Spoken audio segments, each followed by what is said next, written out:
Identities करेंगे। Trigonometric identity पे question जरूर आता है ना, तो बहुत इंपॉर्टेंट रहता है वो, करीब 3 से 4 नंबर का क्वेश्चन आएगा। तो पहले सबसे पहले अपन आइडेंटिटी, ट्रिग्नोमेट्रिक आइडेंटिटी होती क्या है वो समझेंगे। ट्रिग्नोमेट्रिक आइडेंटिटी जो भी है वो बनी कैसे वो भी समझने हो जाएगी। जैसे मान लीजिए आपको मैं ट्रिग्नोमेट्रिक आइडेंटिटी लिख के देता हूँ, तो उसकी शॉर्ट ट्रिक मैंने बनाई हुई है, वो आप समझें। एस लिखे पहले आप, एस सी लिखे, एस फिर S T, schedule caste schedule tribe, schedule caste schedule tribe और कॉमन कम्युनिटी। गवर्नमेंट की नजर में इसको अपन क्या बोलते हैं, शेड्यूल कास्ट शेड्यूल ट्राइब और कॉमन कम्युनिटी। अब अपन क्या करते हैं, इसका स्क्वायर करते हैं, तो हमें क्या आया, साइन स्क्वायर थीटा, स्क्वायर लगाए, इसको स्क्वायर आइडेंटिटीज कहें। कैसे है, स्क्वायर आइडेंटिटी, स्क्वायर आइडेंटिटी के क्वेश्चंस। तो साइन तो आप जानते हैं, साइन मतलब क्या होता है, sine of the angle theta है ना, रेशियो है। ऐसे कॉस स्क्वायर लिखेंगे इज इक्वल टू 1, ऐसे सेक स्क्वायर थीटा लिखेंगे minus equal to tan square theta plus 1, ऐसे कॉसेक स्क्वायर थीटा लिखेंगे। शेड्यूल ट्राइब, कॉमन कम्युनिटी लिखेंगे, schedule caste schedule tribe common community is equal to cosec square theta is equal to cot square theta plus 1। ये अपने को 3 identity, ये बोलते हैं trigonometric identity. ये हमेशा याद रखें, ये ट्रिग्नोमेट्रिक आइडेंटिटी पहला। दूसरा आपको ये 3 ही याद रखनी है, ये स्क्वायर आइडेंटिटी। अब इसी से हम लोग 3 और बना सकते हैं, जैसे इससे अपन 2 और बना सकते हैं। 2 बनाना चाहते हैं तो कैसे बनेगा, मान लीजिए पहले तो ये बनी कैसे, सबसे पहले ये भी थोड़ा समझ लें कि आखिर ये बनी कैसे है, पाइथागोरस थ्योरम का इसमें प्रूव किया है। तो पहले अपन बारी बारी से इसको प्रूव कर लेते हैं, एक हम प्रूव करवा रहे हैं, बाकी इसी तरीके से हो जाएगा। तो प्रूफ अपन समझना चाहते हैं, उसके लिए सबसे अच्छा तरीका क्या है कि पाइथागोरस थ्योरम याद कर लें और एक ज्योमेट्रिकल रिप्रेजेंटेशन, ज्योमेट्रिकल प्रूफ मैं आपको बता रहा हूँ। ज्योमेट्रिकल प्रूफ जो है, स्क्वायर आइडेंटिटी को यदि अपन को ज्योमेट्रिकल प्रूफ चाहिए, ज्योमेट्रिकल रिप्रेजेंटेशन है, तो सबसे पहले आप लोग एक ट्रायंगल बनाएंगे। एक ट्रायंगल होगा, उसका नाम ABC है और ये राइट एंगल एट बी है। राइट एंगल एट बी है तो अपन पाइथागोरस यूज करेंगे, by Pythagoras theorem. Pythagoras theorem कौन सी होती है, जिसमें जो हाइपोटेनस का स्क्वायर होता है, ये एच होता है, ये पी होता है और पी होता है। H square is equal to क्या होता है, P square plus B square होता है। तो जो एच का square is equal to P square plus B square. तो एच स्क्वायर जो है वो हमारे डायग्राम के हिसाब से क्या है, ये जो ट्रायंगल है वो ABC है, is right at angle B पर राइट एंगल। तो अपन बी पर राइट एंगल निकाल रहे हैं, तो ये होगा हाइपोटेनस, ये परपेंडिकुलर और ये अपना बेस। तो ये जो एंगल अपन इधर सी लिखेंगे उसको परपेंडिकुलर होगा, इसके सामने वाला ये परपेंडिकुलर होता है जिस एंगल को लेते हैं। तो हम लोग क्या कर रहे हैं, sine theta is equal to क्या होता है, P upon H. Cos theta is equal to क्या लिखते हैं, बी अपॉन एच। और टेन थीटा क्या लिखते हैं, पी अपॉन डी। अब sine theta P upon H होता है, मतलब परपेंडिकुलर अपॉन हाइपोटेनस, और cos theta B upon H, tan theta P upon D. इसको याद करने के लिए मैंने गाना बनाया था, वही आपको मैं बता रहा हूँ। Some people have curly black hair to preserve beauty। इस टाइप से इसको याद कर सकते हैं। अभी तो हम लोग को ये 3, अच्छा इसको बोलते हैं अपन ट्रिग्नोमेट्रिक रेशियो।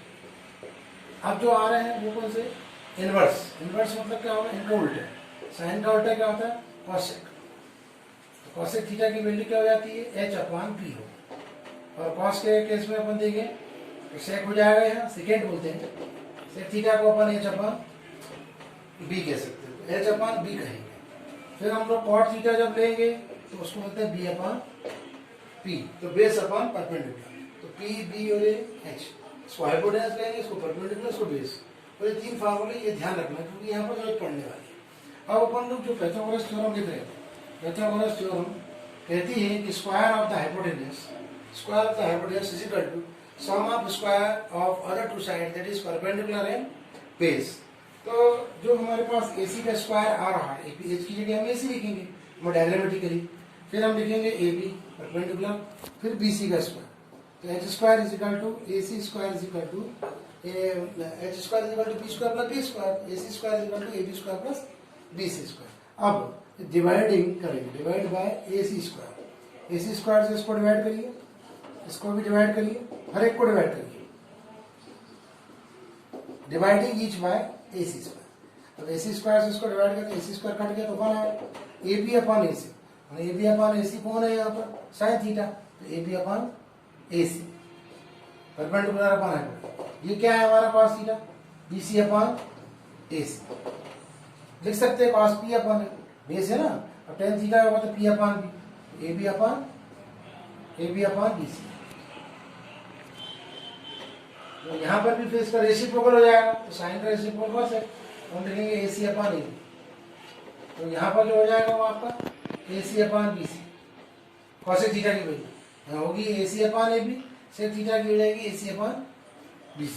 फिर कॉट थीटा की बात करें तो कॉट किसका, कॉट टेन का उल्टा है, तो जो वैल्यू इधर पर है BC अपॉन AB हो जाएगी। अब देखिए यहाँ पर हमारे पास AB अपॉन AC, इनमें से कौन सा है स्टूडेंट्स, AB अपॉन AC है, यहाँ पर AB अपॉन AC क्या है, साइन थीटा लिख दिया, इसका स्क्वायर, फिर थीटा का स्क्वायर नहीं होता वो होल स्क्वायर है, इधर फिर हम BC अपॉन कॉस स्क्वायर लिख दिया, तो जो कॉस थीटा का होल स्क्वायर। तो हमें पहले आइडेंटिटी मिली जो हमने याद की थी स्क्वायर आइडेंटिटी, उसको बोलेंगे sine square theta plus cos square theta is equal to होता है 1 माइनस कॉस स्क्वायर। ये दिस इज द प्रूफ।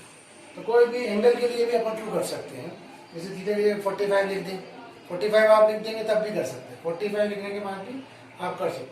जैसे मान लीजिए साइन स्क्वायर 45 कॉस स्क्वायर 45 तो 1 आएगा, तो 1/√2 स्क्वायर होगा, 1/√2 का स्क्वायर होगा। तो अपन ये आइडेंटिटी ध्यान रखें। और दूसरी बात, इसी से हम लोग दो और कर सकते हैं, मतलब हमको याद हो तो साइन स्क्वायर की वैल्यू कितनी जाएगी, 1 माइनस कॉस स्क्वायर ले सकते हैं, और कॉस स्क्वायर की वैल्यू लिखना चाहे तो क्या जाएगा 1 माइनस साइन स्क्वायर।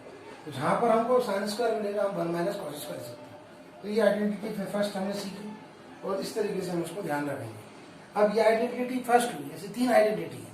सिमिलरली हम लोग प्रूव कर लेंगे sec square theta is equal to 1 plus tan square theta, और कॉसेक स्क्वायर थीटा को भी प्रूव किया 1 plus cot square.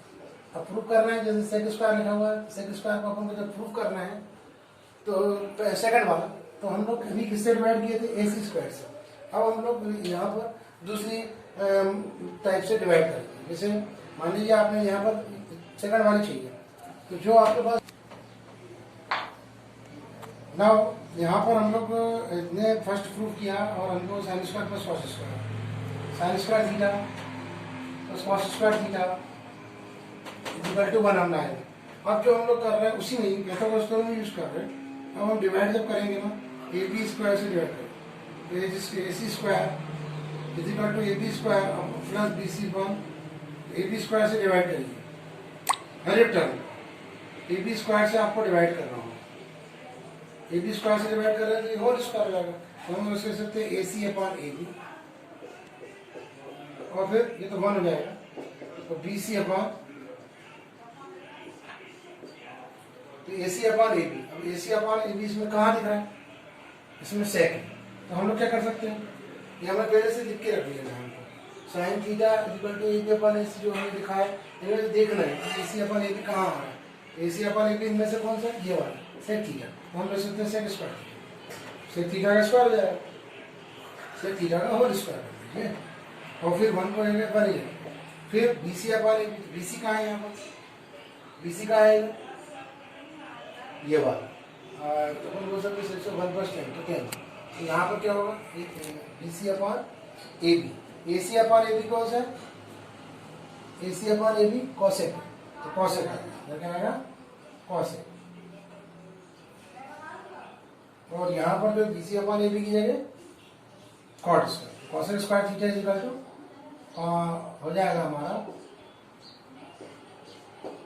Cosec square theta is equal to होगा 1 प्लस कॉट स्क्वायर थीटा। ये हो गई आपकी थर्ड आइटम। अब जैसे हमने इसको ए बी स्क्वायर से डिवाइड किया तो हमको ये मिला है, हमको सिंगल मिला। अब हम लोग इसी को हम लोग डिवाइड करेंगे किससे, ए बी स्क्वायर डिवाइड किया, अब हम बी सी स्क्वायर से डिवाइड करेंगे। बी सी स्क्वायर से डिवाइड करेंगे तो आपका जो बी सी स्क्वायर से डिवाइड करने को जो आ गया ए बी स्क्वायर, अब हम बी सी स्क्वायर से डिवाइडिंग ये पाइथागोरस थ्योरम को ही उपयोग करेंगे, पूरा लिखना पड़ेगा। कोई भी एक आएगी तो आप लोग स्टेप से प्रूव कर सकते हैं। तो आइडेंटिटी जो है वो ये वाली है, C square equal to A B square plus B C square जो पाइथागोरस थ्योरम को लाया थे उसी को डिवाइड करना है। आइडेंटिटी हमारी हमने पहले निकाल ली, दूसरी हमको क्या चाहिए, sec square theta equal to 1 plus tan square. तो हम लोग किससे डिवाइड करेंगे, जिससे नहीं किया तो हमने ए सी डिवाइड कर चुके हैं बी सी से, अब हम ए बी स्क्वायर से इसको डिवाइड कर रहे हैं। तो क्या आ जाएगा, ए सी स्क्वायर अपॉन ये बी सी स्क्वायर से, बी सी से ए बी से हो ए सी से डिवाइड करते बी सी स्क्वायर से, बी सी स्क्वायर से डिवाइड करेंगे क्या है, A B square upon B C square हो जाएगा, फिर B C square upon B C square आएगा। सेम थिंग डू है। अब यहाँ पर जो हम लोग देख रहे हैं यहाँ पर 1 आएगा। अब A B upon B C की value, A B upon B C इसमें कहाँ है, साइन, तो साइन हम लोग तो A B upon B C की बात कर रहे हैं ना, A B upon B C क्या होगा 10, तो यहाँ पर 10 आएगा। और ए सी अपॉन ए बी, तो यहाँ पर सेक आ रहा है, ए सी अपॉन बी सी सेक, तो इसे क्या रखा आपने, sec square theta is equal to क्या हो गया 1 प्लस tan स्क्वायर थीटा, तो साइन स्क्वायर थीटा, तो sec square theta is equal to 1 plus tan square theta हो जाएगा। ये तीन आपको याद रखनी है, इसी से ही आपको और भी मिल जाएगा। जैसे मान लीजिए आप sec square theta minus tan square theta लिखना चाहें तो वो लिख सकते हैं आप, और इसी से ही आप sec square theta minus 1 is equal to tan square भी लिख सकते हैं। जो आइडेंटिटी चीजें बताई हैं 3 से अपन 9 बन जाएगी, 3 से अपन 9 बना सकते हैं। जैसे मान लीजिए सेकंड से मैंने 2 और बनाए, उसी प्रकार से हम cosec स्क्वायर थीटा से भी कर सकते हैं। cosec square theta is equal to 1 plus cot square theta है, तो cosec square theta minus 1 is equal to cot square theta होता है। cosec square theta minus cot square theta is equal to 1 होगा। ये आपको आइडेंटिटी ध्यान रखना। तो 3 आइडेंटिटी जो है बहुत इंपॉर्टेंट है, यही 3 से फिर 9 बनाएंगे, फिर उसके बाद क्वेश्चंस प्रॉब्लम को सॉल्व करेंगे। Lot of problems are there. कोई भी ट्रिग्नोमेट्री कठिन क्यों होता है, क्योंकि ये आइडेंटिटीज दिमाग में अच्छे से मिलती है। तो always remember that all the identities आपको याद रखनी है और उसी के बेस पे अपन प्रूव करेंगे। तो आइडेंटिटी कैसे बनी है मैंने आज आपको बताया, तो आपको समझ में आया तो इसको अच्छे से 2-3 बार कीजिए। करने के बाद यदि मेरा जो वीडियो है लेक्चर है उसको सब्सक्राइब करिए, ताकि आप ज़्यादा से ज़्यादा मेरे से बेहतर और पा सकें। With this I and the lecture.